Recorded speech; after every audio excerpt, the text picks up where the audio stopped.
Marwari media आप देख रहे हैं। आज 3 अक्टूबर 2024 गुरुवार का दिन हिंदू तिथि आश्विन माह की प्रतिपदा है, यानी कि एकम, और आज से शारदीय नवरात्रि का भी प्रारंभ हो रहा है। नवरात्रि के 9 दिनों में मां भगवती के 9 स्वरूपों की पूजा की जाती है। नवरात्रि के पहले दिन घट यानी कि कलश स्थापना की जाती है। इसे माता की चौकी बैठाना भी कहा जाता है। इसके लिए दिन भर में 2 ही मुहूर्त रहेंगे। घट स्थापना का पहला मुहूर्त सुबह 10:50 से दोपहर 1:30 बजे तक रहेगा और शाम को 4:30 से शाम 6 बजे तक दूसरा मुहूर्त रहेगा। आप सभी को नवरात्रि की हार्दिक शुभकामनाएं। चलिए अब नजर डाल लेते हैं आज की बड़ी खबरों पर। शुरुआत करते हैं दुनिया की सबसे बड़ी खबर के साथ। बड़ी खबर, ईरान ने इजराइल पर मंगलवार रात 180 बैलिस्टिक मिसाइलें दागी। इसमें से ज्यादातर को इजराइल की डिफेंस सिस्टम ने नष्ट कर दिया, यानी कि जो ईरान ने मिसाइलें दागी थी उनको हवा में ही नष्ट कर दिया था। इजराइल पर हमले के बाद ईरान ने कहा है कि अगर इजराइल ने इसका जवाब दिया तो हम वापस पलटवार करेंगे। वहीं ईरान के हमले के बाद प्रधानमंत्री नेतन्याहू ने कहा है कि ईरान को भारी कीमत चुकानी होगी। इजराइल ने कहा है कि हम ईरान को कतई बख्शने वाले नहीं है। इन हमलों का जवाब जरूर दिया जाएगा। इसके लिए वक्त और जगह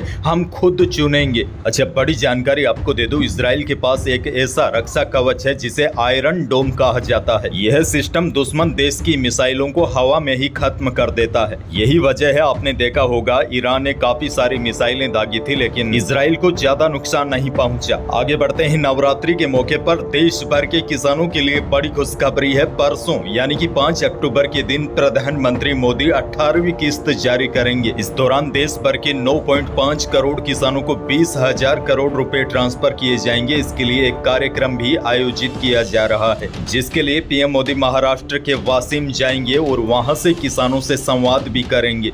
बड़ी खबर यह है, 5 अक्टूबर को यानी कि परसों पीएम किसान योजना के लाभार्थियों के खातों में 2-2 हजार रुपए की 18वीं किस्त आएगी।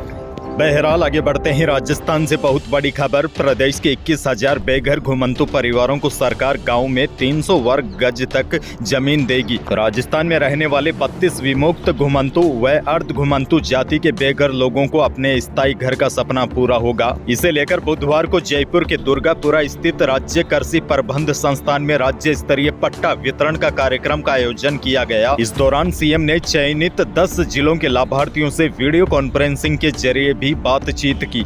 कार्यक्रम में सीएम ने कांग्रेस पर निशाना साधते हुए कहा कि यह लोग कहते हैं कि सीएम एक ही बात को बार बार दोहराता है। मैं एक बार फिर से कह रहा हूं, 2027 तक किसानों को दिन में बिजली दूंगा। मुख्यमंत्री बोले, हम राजस्थान के लोगों को नौकरियां देंगे। उन्होंने कहा, चतुर्थ श्रेणी कर्मचारी के 60,000, वाहन चालकों के 23,000 पदों पर हम निष्पक्ष भर्ती करेंगे। इसमें परीक्षा होगी, किसी तरह का कोई इंटरव्यू नहीं होगा। इसके साथ ही हम 23,000 पदों पर सफाई कर्मियों की भर्ती भी कर रहे हैं। आगे बढ़ेंगे। एक और बड़ी खबर, उदयपुर के गोंगुदा में आदमखोर लेपर्ड को मारने के लिए हैदराबाद से शूटर को बुलाया गया है। इसके साथ ही राजस्थान के भी 12 अन्य शूटर भी लेपर्ड की खोज में जुटे हैं।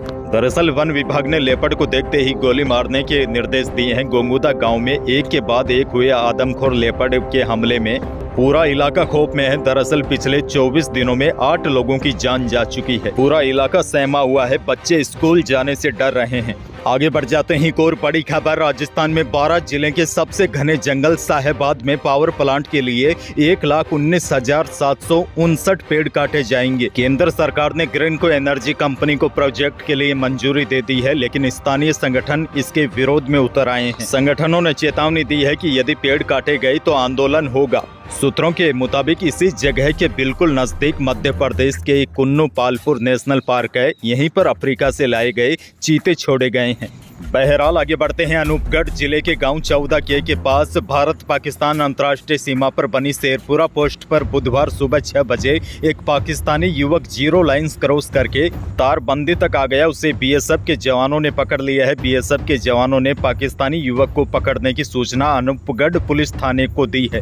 वहीं बीएसएफ ने इस युवक को लेकर पाकिस्तानी रेंजर्स से फ्लैग मीटिंग कॉल की। मीटिंग गुरुवार को होगी। पाकिस्तानी युवक अभी भी बीएसएफ के कब्जे में है माना जा रहा है। यह मंद बुद्धि भी हो सकता है, इसकी जांच पड़ताल की जा रही है। आगे बढ़ते हैं। एक और बड़ी खबर, राजस्थान सरकार की ओर से बजट घोषणा की पालना में गत 1 सितंबर से ही खाद्य सुरक्षा योजना के लाभार्थियों को 450 रुपए में घरेलू रसोई गैस सिलेंडर उपलब्ध करवाने का ऐलान तो कर दिया था, लेकिन 1 माह का लंबा समय गुजर जाने के बाद भी लाभार्थियों को निर्धारित सब्सिडी अभी तक नसीब नहीं हो पाई है। और सस्ता गैस सिलेंडर लेने के लिए कई नए नियम भी लगाए गए हैं, जैसे KYC करवानी जरूरी होगी। वैसे देखा जाए तो फिलहाल ज्यादातर लोग सस्ते सिलेंडर के लिए चक्कर ही काट रहे हैं। आगे बढ़ते हैं। इस खबर से आपको पता चलेगा राजस्थान के सरकारी विभाग किस कदर भ्रष्टाचार से ग्रस्त है। राजस्थान भ्रष्टाचार निरोधक ब्यूरो यानी कि ACB की रेड में IAS अधिकारी राजेंद्र विजय धन कुबेर निकला। उसके पास करोड़ों की संपत्ति मिली है। ACB के छापे के बाद IAS राजेंद्र विजय को कोटा संभागीय आयुक्त पद से हटा दिया गया है। वहीं भजनलाल सरकार ने IAS राजेंद्र विजय के खिलाफ कार्रवाई करते हुए उसे APO कर दिया है। दौसा में स्थित राजेंद्र विजय के पैतृक घर को फिलहाल सील कर दिया गया है। बुधवार सुबह करीब 7 बजे राजेंद्र विजय के 4 ठिकानों पर जब ACB ने सर्च शुरू किया तो ACB की आंखें फटी रह गई। उसके पास 13 रेजिडेंशियल और कॉमर्शियल प्रॉपर्टी है। 2,22,000 से अधिक केस मिला। 350 ग्राम सोना मिला। 11 किलो के आसपास चांदी के आभूषण मिले। घर पर 3 लग्जरी गाड़ियां मिली। 16 बैंक खातों में लाखों रुपए जमा बताए जा रहे हैं। टोंक रोड पर आलीशान मकान था।